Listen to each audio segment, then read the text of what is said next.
This was the scene at the field at Levi's Stadium just after the final whistle last night.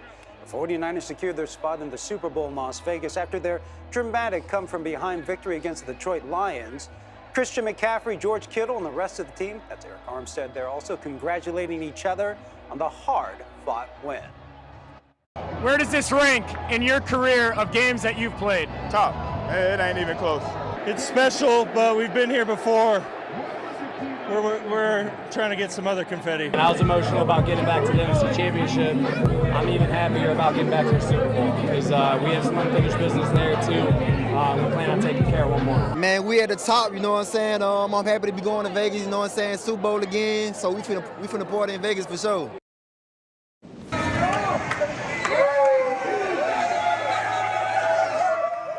That was the moment the faithful realized they are Super Bowl bound. A group gathering to watch the game at the Westbrook Sportsbook in Las Vegas.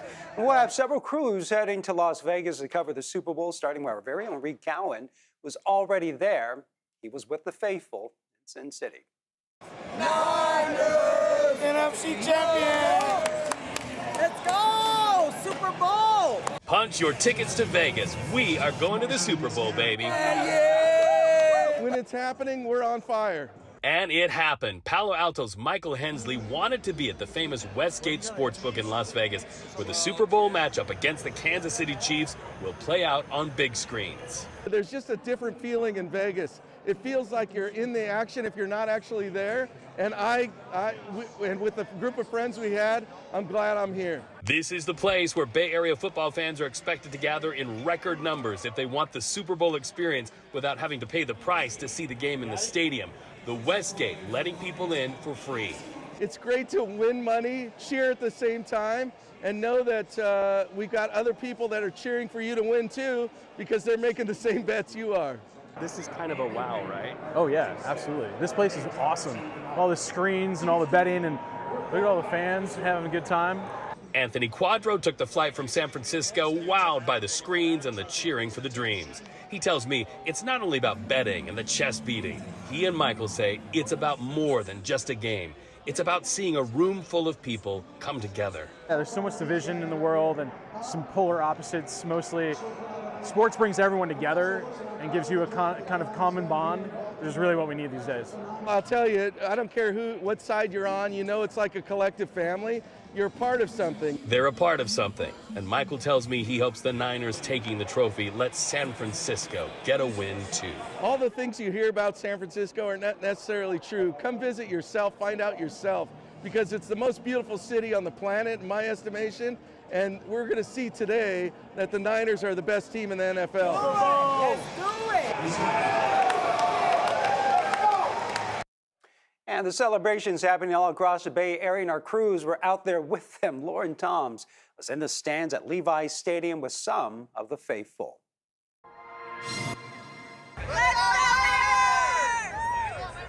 Before the true celebration could begin, Aaron Ledford and his family spent the day filled with jitters as they watched the Niners take on the Lions. Kind of a shaky start, but I think they're getting in their groove. Ledford has seen this shaky start before, and he's never given up hope. A lifelong Niners fan, the game is more than just a title, but it's a part of his family. My grandparents started, parents, and now our kids. It's a family event for us. Gets everybody together. Sunday morning, the family made the trip down from Vacaville, a trip the whole family makes every single home game. It looks a little tense. Why is that? Here we go. We'll start the trek. Let's go Niners. Their anticipation held up throughout the game as they celebrated the highest highs and the lowest lows together as a family. Everybody's going their own way nowadays. You know, our kids are all working and that kind of thing. And at least we know on Sundays when they're playing at home, we get them all here. But he says it all started with his own grandparents who had Niners tickets from the 50s when the team played at Kezar Stadium. You know, I'm sure my grandfather's watching and loving the fact that we're all still here together. Tonight, 4 generations of his family witnessed the Niners pull out a victory to head to the Super Bowl. I just want my kids to be able to experience what I got to experience in the 80s and early 90s, you know, when we won Super Bowls and had a great team. And, you know, not to say this team's not great, but I'd like to get them to experience the Super Bowl win. That Niners passion has been passed from his grandparents through to his kids and nephew, who he hopes will keep the faithful fandom going strong for generations to come. Yeah, now that whole family, they ended up losing their voices by the end of the game, and they are absolutely stoked that this Niners team is going to be headed to the Super Bowl. And they tell me that as long as they stay Niners fans, they plan to keep those seats, and their hope is that their kids, their children's children, and so on will keep these Niners tickets and that Niners fandom running through their veins. And the Super Bowl will be a rematch of the last time the Niners and Chiefs made it to the big game. Vern Glenn has the details. This is the Volkswagen Red and Gold Report. After earning the top seed in the NFC this postseason, the 49ers were officially crowned conference champions Sunday with a come-from-behind win over Detroit. And for the second time in 5 seasons, the Niners are back in the Super Bowl. Now, it wasn't looking good early, down 17 at half. But this 51-yard connection from Brock Purdy to Brandon Ayuk completely swung the momentum. Set of a Christian McCaffrey touchdown to make it a one-score game, and then with 3 minutes to go, up 3, this was the dagger. Elijah Mitchell scored to make it a 10-point game late. The Niners scored 27 unanswered points in the second half to come back and win 34-31. Here are some of the players headed back to the Super Bowl. Where does this rank in your career of games that you've played? Top. It ain't even close. It's special, but we've been here before. We're trying to get some other confetti. And I was emotional about getting back to the NFC Championship. I'm even happier about getting back to the Super Bowl because we have some unfinished business there too. We plan on taking care of one more. Man, we at the top, you know what I'm saying? I'm happy to be going to Vegas, you know what I'm saying? Super Bowl again, so we finna party in Vegas for sure. With a Red and Gold Report, I'm Vern Glenn. And Kansas City's hoping to repeat as Super Bowl champions this year. The Niners are fighting to take home that Lombardi Trophy for the first time since 1995.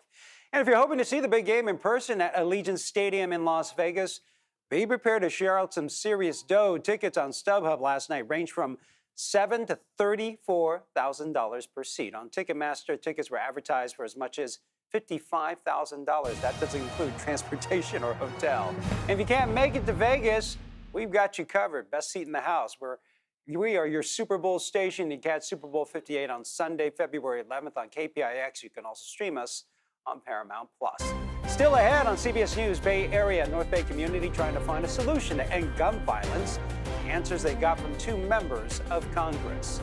Plus, businesses vandalized with racist rhetoric inflamed by the war in Gaza.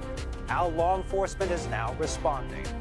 And troubling new numbers for colon cancer in younger adults. A doctor from Stanford will join us with why the number of cases are on the rise.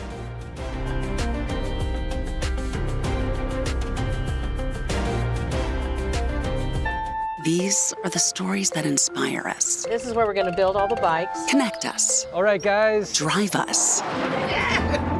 These are the stories that reveal our true character. This is the most rewarding thing that I've ever done. Told by those who believe in the power of community. Oh my goodness. Good to see you. The kinds of stories you'll only see here. Oh, man. Our stories define us.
This is a beautiful way to kick off this week. Just like yesterday, we're seeing upper 60s and lower 70s throughout the Bay Area. It'll be a warm day for us, even into the Santa Clara Valley, where yesterday we took home that big win for the 49ers, and today we're celebrating with beautiful California weather. Now heading all the way up into the North Bay, we're seeing a similar trend. Upper 60s, lower 70s in areas like Santa Rosa and Petaluma. We have big changes this week, though. Rain returning into our Wednesday forecast. We'll have more on that coming up.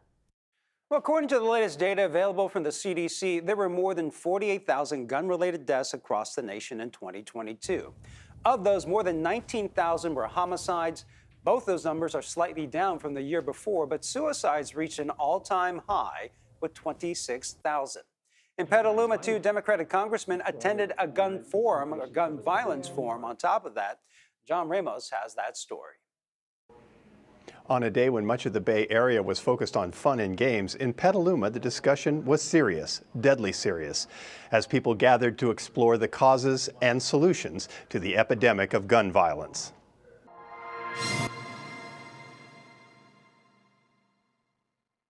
Last Tuesday marked 1 year since 7 immigrant farm workers were murdered by a gunman in Half Moon Bay. Statements by the alleged gunman reveal that anger over a $100 repair bill to a forklift sparked the shooting spree. It's not uncommon for minor grievances to become major tragedies these days. And a forum on gun violence put on by the American Association of University Women was well attended by people who wonder what the world is coming to. To try and get people to feel more empowered about gun violence, like, well, what can I do about it? They don't really know.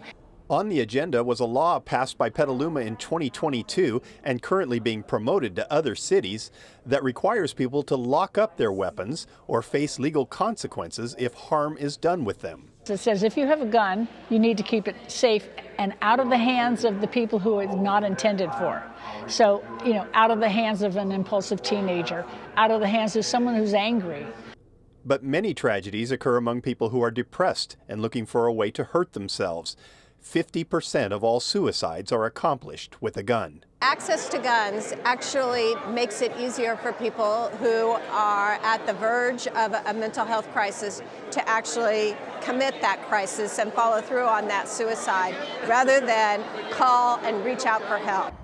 Proponents say it's just a small step toward gun safety, but the fight over gun control has felt like a stalemate. And supporters, like a group called Moms Demand Action, say they are willing to make change in small increments if necessary. We are fighting for anything that promotes common sense gun laws that will prevent gun violence. And our chapter is the most active in the country. And we got 13 bills, gun violence prevention bills, passed last year through the state legislature. So it's not nothing, for sure. But there are those who think drastic action is necessary. The Brady campaign is advocating a change to the Second Amendment that would limit the ownership of guns by private individuals, not directly involved with protecting, as the amendment states, the security of a free state. Tim Smith, a Brady advocate and former mayor of Rohnert Park, says even in the 1970s and 80s, no one imagined that people would be owning military assault rifles. The Second Amendment, the technology was you had to put a musket ball in. It would take a while. You wouldn't really effectively do a mass shooting. Now the technology is such that you can add clips and you can wipe out, as what happened in Las Vegas, hundreds of people at a concert. So it's a technology issue that isn't properly addressed by the Second Amendment. Of course, what constitutes the security of a free state is a matter of great debate, and so far the courts have given wide latitude to private gun ownership. Currently, the fight over access to guns is mostly a matter of opinion, but those who want more controls would prefer it to become a matter of law. And despite the focus on mass shootings, they only represent 2% of the roughly 40,000 gun deaths a year. Forum organizers say most are preventable, including suicides, domestic violence, and accidental shootings. And as the war in Gaza rages on, we are seeing the tensions play out here in the Bay Area with acts of vandalism and calls for boycotting certain restaurants. Kenny Choi spoke with some business owners who are caught up in the war of words that they do not want to be a part of.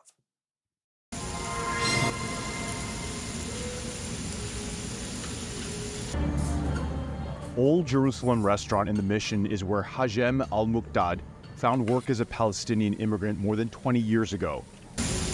He toiled away in the kitchen, saving enough to become a co-owner. Thank God we made it here. It's a great country. We love it. But the war in Gaza fueled someone to spray paint a harassing message of Zionism to eradicate Palestinians just outside his restaurant. It was in Hebrew. Was racist. Micah Bazant of Jewish Voice for Peace says other Palestinian businesses in San Francisco have been targeted with similar Zionist attacks. From the river to the sea, you will see Am Yisrael Chai, which means we are going to erase Palestinians. We didn't really give it much attention because there's more important stuff to deal with. Jewish Voice for Peace Bay Area has been highly critical of State Senator Scott Wiener, who spoke out against the Board of Supervisors' ceasefire resolution.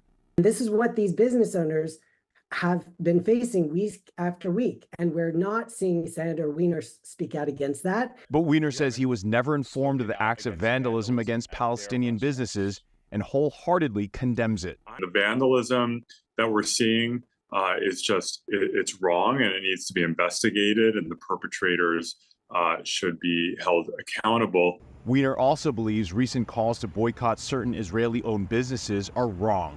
We need to really call out any kind of hatred, anti-Semitism, Islamophobia, attacks on the Palestinian community, and attacks on these businesses. For Hajem Al-Muqdad, his focus is bringing people with differing backgrounds who may even have opposing views together. I've seen new customers, Jewish, who come in here just to show support. The horrific images and seemingly endless onslaught of videos of innocent children dying in Gaza is heartbreaking for Hajem. We hope we'll get ceasefire soon and hope people come together and realize killing is not the answer. He prays for peace abroad and here at home in his new country as an American. And State Senator Wiener says he will personally reach out to the Old Jerusalem restaurant to express support in light of the recent acts of vandalism. And still ahead, an increase in younger people being diagnosed with colon cancer. A doctor from Stanford joins us with the signs and symptoms you need to look out for. And a reminder, you can stream CBS News Bay Area wherever, whenever. Catch all of our live newscasts plus news and weather updates throughout the day. Find us on the free CBS News app or on Pluto TV.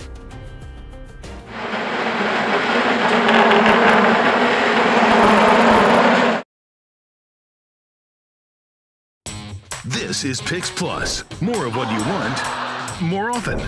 More local news in the morning and the primetime edition. The only 8 and 9 p.m. news. With Devin Feely, Elizabeth Cook, Juliette Goodrich, and Sarah Donchi.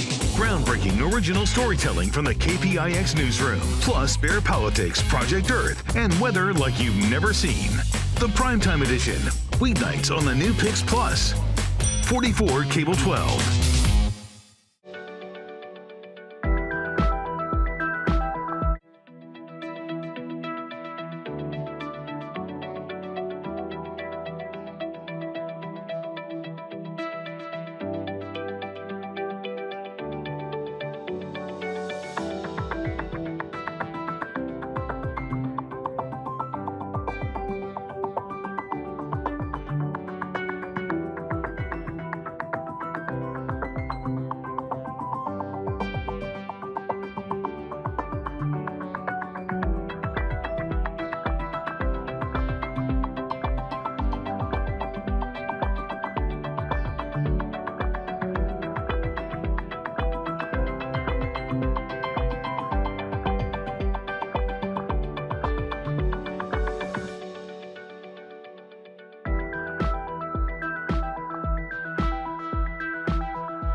It's a dry day for us here in the Bay Area as high pressure is still sitting offshore. That's leaving us dry and warm. Upper 60s, lower 70s in the forecast for us today. But we do have rain returning into the Bay Area as early as Wednesday. And as we time this out, it's really interesting. Today is the day to get any outdoor activity done. Heading into Tuesday, well, I'm not going to lie, that's also a beautiful day to do so. We just have more clouds rolling their way in. But then by Wednesday, actually late Tuesday night heading into Wednesday, this major frontal system is building its way in from offshore. This is still out in the Pacific, but as we move into our Wednesday forecast, we're going to feel that. We're going to see gustier conditions. We're going to actually see a lot of rain in the forecast all throughout Wednesday heading into the evening hours. So we're getting prepared now for what's to change throughout this week.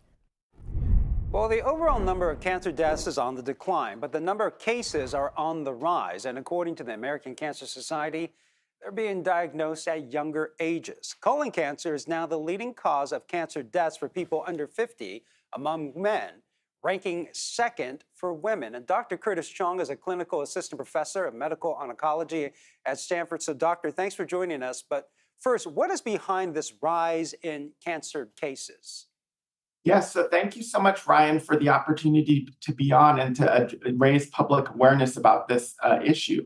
So like you said, while the overall number of colorectal cases are declining due to improved screening, the number of new cases of colorectal cancer in young patients, defined as 45 to 50 years old, so you'd still be young, Ryan, has actually been on the rise at about 1% to 2% each year, such that colorectal cancer in patients under 50 will be the leading cause of death in men and the second leading cause of cancer-related deaths in women under 50. Go ahead. And so in terms of the causes, we know that cancer can be caused by lifestyle choices like smoking, for example, with lung cancer, by infections, the human papillomavirus we see with cervical, anal, and throat cancers, environmental exposures like sun can cause melanoma. In the case of colorectal cancers, hereditary syndromes account for about 30% of patients with early onset colorectal cancers. And about 1 in 3 patients will have a first-degree relative with colorectal cancer. But the overall reason has sort of been unclear. Now, colorectal cancer in young people follows what's called the birth cohort effect. So that compared to individuals born in the 1940s, individuals born in the 1990s have a 4-fold higher risk of rectal cancer and a 2-fold increase in the risk of colon cancer. And this, Ryan, suggests that there might be something in the environment that's changing.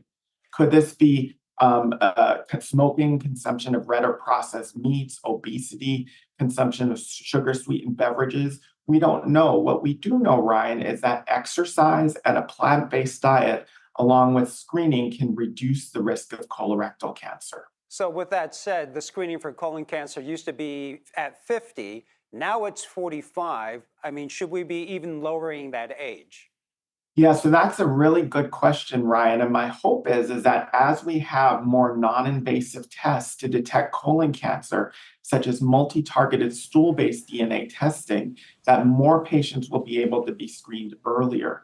That's something that's the subject of extensive epidemiologic and clinical investigation, so that we can show that earlier screening can have an impact in terms of earlier detection and diagnosis, because we know that young patients with colorectal cancer tend to present with advanced stage disease and might have to see multiple providers before they're correctly diagnosed.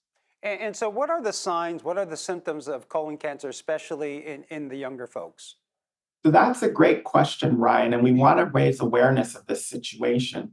So colon cancer can present in 3 ways. One is symptoms from the tumor that are locally, such as a change in bowel habits, which is oftentimes the most common symptom. There may also be rectal bleeding in addition to the change of the bowel habits.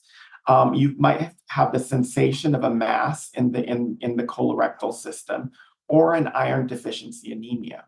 Sometimes patients are discovered by routine screening or testing for something else.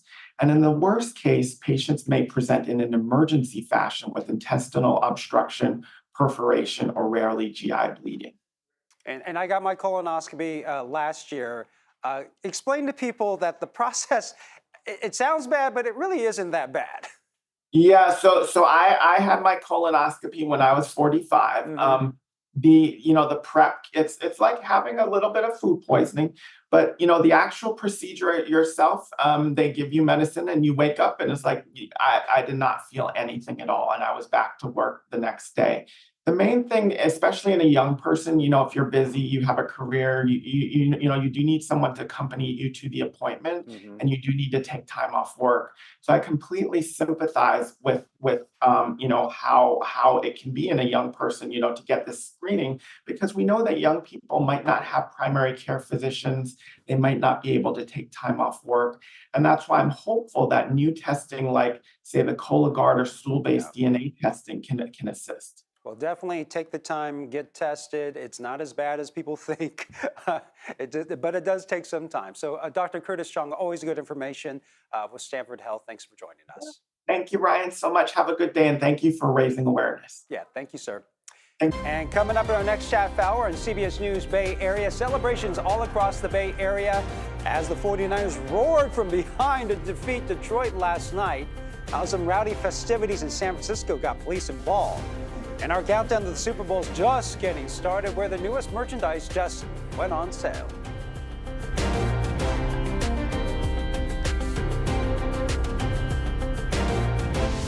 These are your neighborhoods.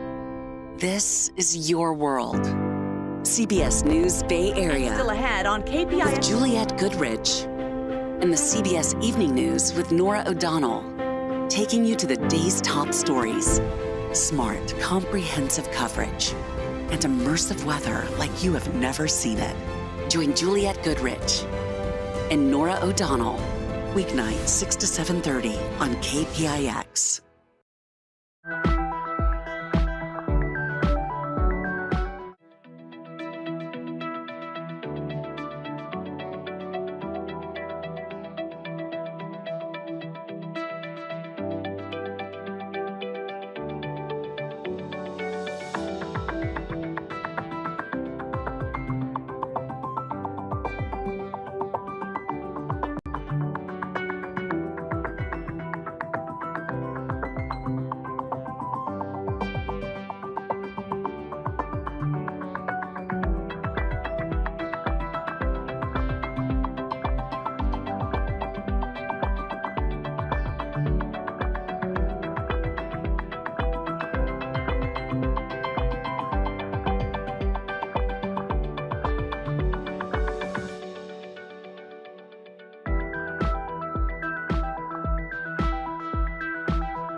This is the Minute. The Niners are heading back to the Super Bowl. They'll face the Kansas City Chiefs in a rematch of the 2020 Super Bowl. Last night, they pulled off a major comeback to beat the Detroit Lions. They were down 17 points at the half, making it the largest comeback in NFC Championship history. Authorities still searching for a suspect who's considered armed and dangerous. Santa Clara County sheriffs are looking for this man, Christopher Crowell. They say he is wanted in connection to an attempted murder on Mount Madonna Road. And illegal sideshow activity breaking out in Oakland. We saw hundreds of people at this intersection of MacArthur Boulevard and 106th Avenue last night. And things escalated from there. You can actually see a ring of fire in the middle of the intersection. There it goes right there. It's unclear if anyone has been arrested. Bay Area's only primetime newscast at 8 and 9 p.m. on the all-new Pix Plus for Cable 12.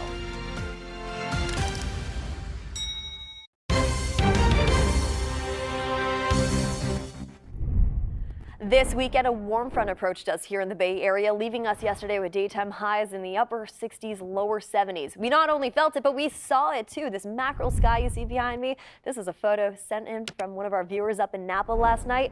We were actually able to see the change of the weather as that warm front approached us. That beautiful sky that we all saw here in the Bay, it's going to look very similar for us heading into this afternoon with dry conditions, warm temperatures, high pressure still sitting next to us as the storm track stays well north. But that's going to change halfway throughout this week. By Wednesday, actually, we start seeing more showers roll their way in from offshore. So really get out there and enjoy today because it's partly cloudy at times. But other than that, it's a great day to get out there and get some fresh air. Now, by tomorrow, more clouds start rolling their way in. And that continues to be the case for us heading into late Tuesday night, early Wednesday morning as those showers start to flirt with us moving in from offshore. Now, this frontal system, it's definitely going to pack its punch as we head into Wednesday. It's bringing in some heavy and moderate rain all throughout the Bay Area in those morning hours during the commute, lasting all throughout the day, even into the evening hours too. And that continues to track its way all the way up into the Sierra, bringing them plenty of snow. So there's lots to talk about for us this week.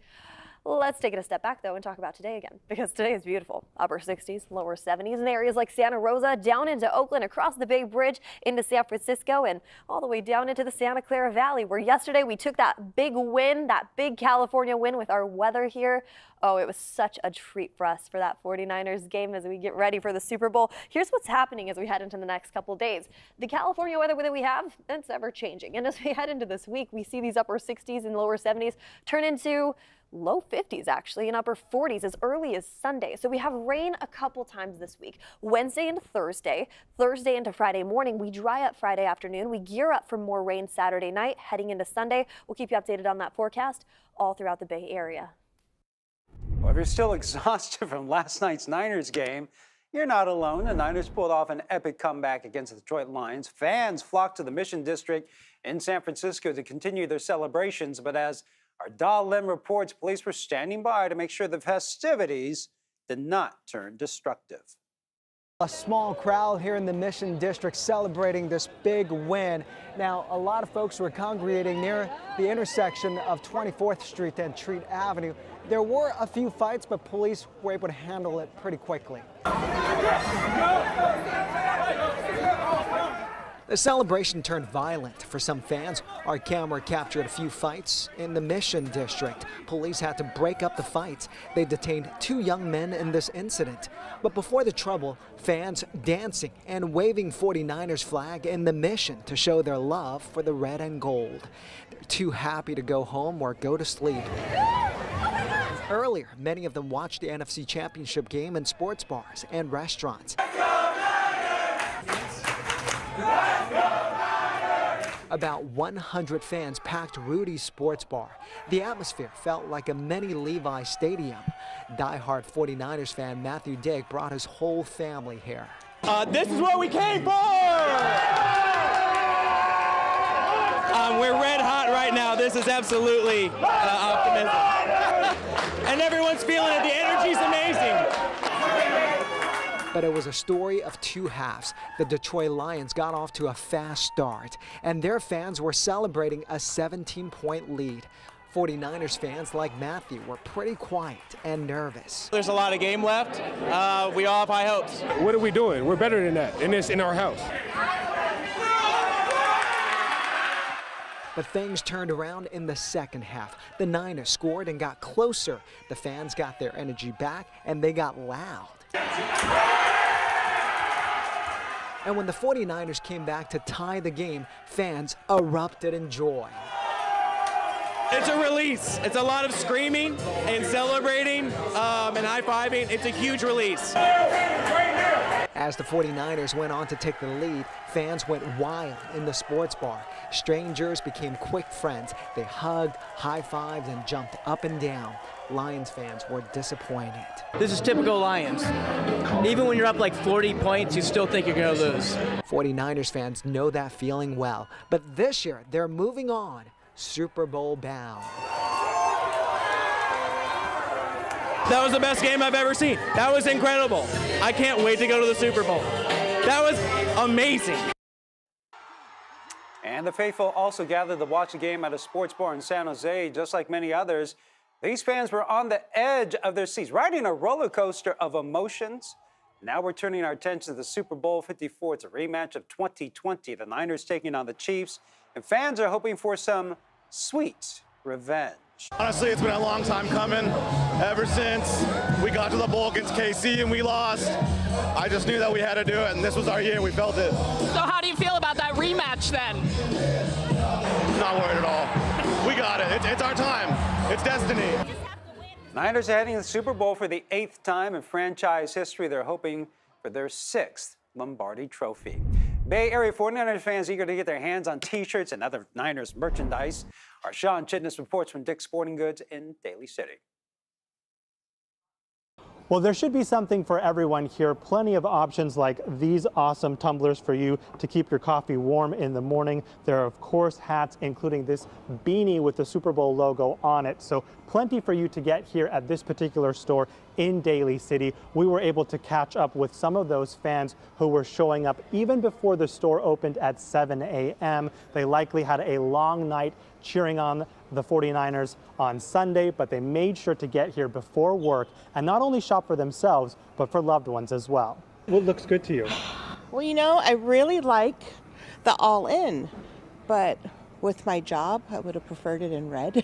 But I think I might have to get one for my husband. My dad's birthday next week too. Well, actually this week technically. And so I wanted to give him some NFC championship, you know, to show him all the thanks, you know, for showing me the love for the game. So they still have plenty of gear in lots of sizes. And of course, you have some time, a couple of weeks before the Super Bowl and the Niners take on the Chiefs. And if you can't get to Vegas, we got you covered. KPIX is the place to watch Super Bowl 58 on Sunday, February 11th. You can also stream it on Paramount+. Up next, a story you'll only see on CBS News Bay Area. Now, an experimental treatment from a Bay Area hospital is giving hope to children diagnosed with life-threatening disorders. We're just grateful that he just got a chance. Your late night is getting a whole lot better for 2 reasons. Sarah and Stephen. The Late News with Sarah Donchie. Then The Late Show with Stephen Colbert. Back with all new episodes. Really? These are 2 shows you'll want to spend the night with. Then go to sleep knowing you won at TV. What? Record it, stream it, watch it live. The Late News and the all-new Late Show. Weeknights starting at 11 on KPIX.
This is a beautiful way to kick off this week. Just like yesterday, we're seeing upper 60s and lower 70s throughout the Bay Area. It'll be a warm day for us, even into the Santa Clara Valley, where yesterday we took home that big win for the 49ers, and today we're celebrating with beautiful California weather. Now heading all the way up into the North Bay, we're seeing a similar trend. Upper 60s, lower 70s in areas like Santa Rosa and Petaluma. We have big changes this week, though. Rain returning into our Wednesday forecast. We'll have more on that coming up.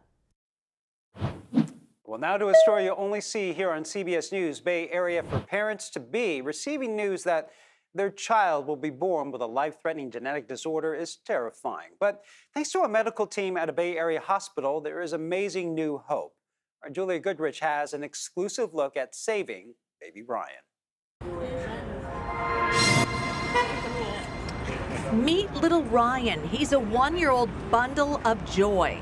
He likes to play around with me, likes to jump around to me a lot. His parents, Maya Queen and Robert Bell, just adore him. Ryan is a goofball, but he's also very calm. So you won't see him lash out.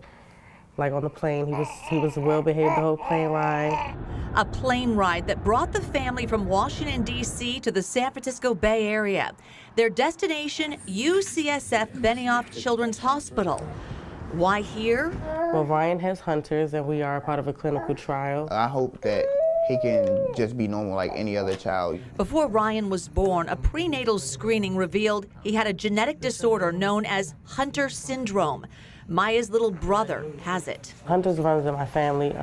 My great-grandmother, she carried the gene as well, so 3 of my great-uncles had Hunters, and sadly passed away from Hunters. Hunter syndrome is one of several inherited conditions that fall under lysosomal storage diseases. With these diseases, the body can't make certain enzymes, and that causes toxic byproducts to build up. And that over time causes organ damage, for example, in the liver, in the heart, in the brain, in the bones, kind of depending on which of the enzymes a patient is missing. When the baby is born, the damage is already done. A treatment exists where after birth, patients are given the missing enzyme through an IV every few weeks for the rest of their lives.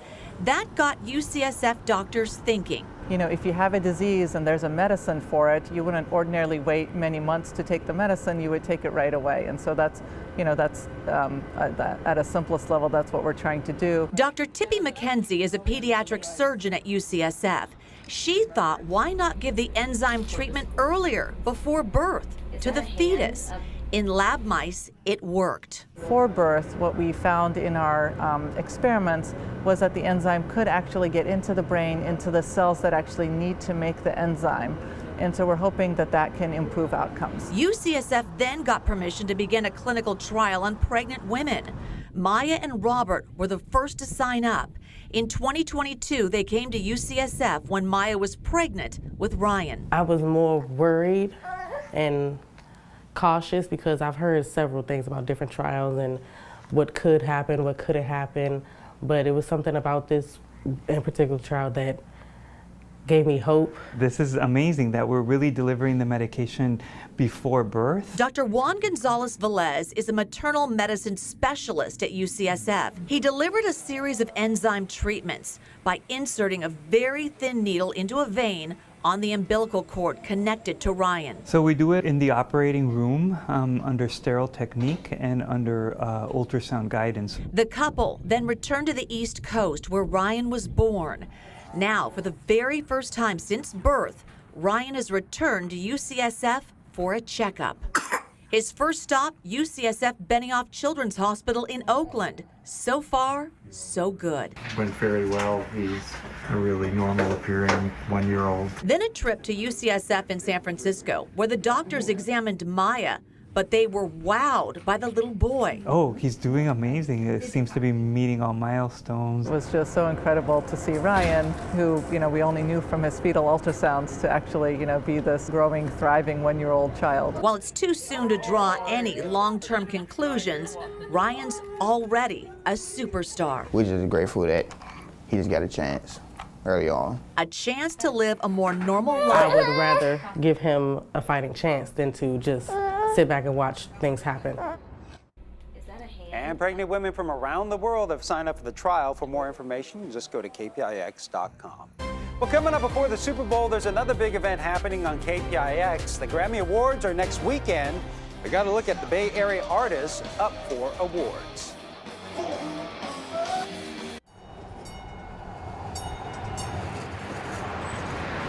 I would like to see the headlines that the national press picks up on and say, look, there's another side to the Bay Area. We take those headlines a little step further to sort of connect all these wonderful communities here. Really embracing the positivity and hopefully spreading it. The Bay Area is full of some amazing, innovative change makers. People that are out there making a difference. In fact, I feel privileged that I get to share those stories. Wake up with the Morning Edition, weekdays on KPIX.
It's a dry day for us here in the Bay Area as high pressure still sitting offshore. That's leaving us dry and warm. Upper 60s, lower 70s in the forecast for us today. But we do have rain returning into the Bay Area as early as Wednesday. And as we time this out, it's really interesting. Today is the day to get any outdoor activity done. Heading into Tuesday, well, I'm not going to lie, that's also a beautiful day to do so. We just have more clouds rolling their way in. But then by Wednesday, actually late Tuesday night heading into Wednesday, this major frontal system is building its way in from offshore. This is still out in the Pacific, but as we move into our Wednesday forecast, we're going to feel that. We're going to see gustier conditions. We're going to actually see a lot of rain in the forecast all throughout Wednesday heading into the evening hours. So we're getting prepared now for what's to change throughout this week. Well, music's biggest night is right around the corner. The 66 Grammy Awards will air on KPIX in less than a week, and there are plenty of nominees with Bay Area ties. Chief among them, Rock and Roll Hall of Famers Metallica received 3 Grammy nominations this year. They are up for Best Rock Performance, Best Rock Album, and Best Metal Performance. Other nominees with Bay Area ties include Victoria Monet. She's up for 7 nominations, including Best New Artist and Record of the Year. Also Molly Tuttle and The Golden Highway, and Michael Romanowski and Prentice Powell and Sean William. You'll be able to watch the 66 Grammy Awards right here in CBS News Bay Area, streaming on Paramount Plus next Sunday, February 4th. Finally, a poetic tribute to the 49ers and their fans in the city of San Francisco, written by our news reporter, Lorraine Ayub. Super Bowl 58. Fate can no longer wait. For the Niners, not a second too late. See, this is a predictory of our collective victory, reclaiming San Francisco's golden history. Because we're not just playing for survival. This is an SF revival. See, even when it gets dark, we always find a way to a fresh start. Because every Niner touchdown is a major come-up for the city. And no, we're not just playing pretty. See, perseverance built the Bay. And it's the faithful who lead the way. Because if our bridges are golden, then our hearts are too. Timeless landmarks and a team fighting for you, a city lighting for you. See, we're not just playing for survival. This is an SF revival. Well, thanks for streaming CBS News Bay Area. I'm Ryan Yamamoto. We'll be right back with your First Alert forecast and a look at your top stories.